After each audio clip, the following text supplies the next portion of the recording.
Okay, here we are back at the 1968 Ambassador Restoration Project. This is a 29-foot 1968 Airstream Ambassador. And so what we're looking at here is the frame, and that's all pretty much done now. It's been welded, painted, it's been welded, wire brushed, painted, had some extra modifications done to it. We put these struts through the middle that go all the way through the length of the frame to reinforce that. Added this section of angle iron to the bottom of this cantilevered section to reinforce that, because we had some buckling problems. Then we added these little strips of metal onto this profile because these had a tendency to the edge of this rib section would cut through the side. The sides come down and around under the bottom. So this metal will soften that, and we'll put a little bit of rubber or cork on that as well to soften it even further. So there's actually a couple of little cut lines in the belly pan from these things. So that prevents it. It's a little modification to help prevent that from happening.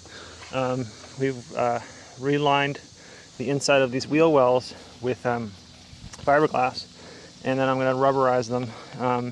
Replace both axles with brand new, slightly heavier axles, heavier duty, same size, same width and everything else. Travel, it's a torque flex just like the original.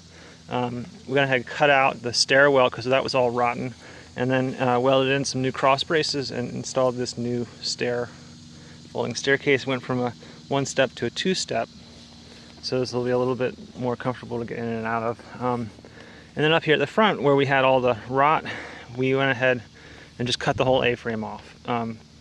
Actually had a professional welder come in, and we cut the A-frame right here back inside the body, and then welded on a new C-channel, and then back welded a plate across that. The plate roots all the way back. The first joint's here, and then the second one on the inside plate is here, so they're all lapped, and then they're welded at the corners, and they're welded at the front, and replaced. This is the root plate that the body roots to the frame, so replace that because that was pretty rotten. Reused the old propane ring, which was nice. Added a new crossbar, and then a brand new receiver with a next size larger ball, which is like 2 7/8, I think, inch ball. Which this originally had a 2-inch ball, but now Airstream started using the 2 7/8 inch balls as a standard. It's heavier duty, higher capacity. You can put more weight on it, just safer, and it just lasts a lot longer. Anyways, so that's it. The frame's all done, and then now we're moving on to the body. And the body's over here. We put it on a truss early on to when you remove the frame, the body, it's too flimsy without the frame. It only all works together as one piece. So we put this truss through the middle, which I showed in the last video, and we've added a work platform to the truss so that you can walk through the middle now, and so the person's bucking rivets on the inside can get access to everything. But then the truss comes out and has these legs, which you probably saw before. We extended those up, back up here a little bit,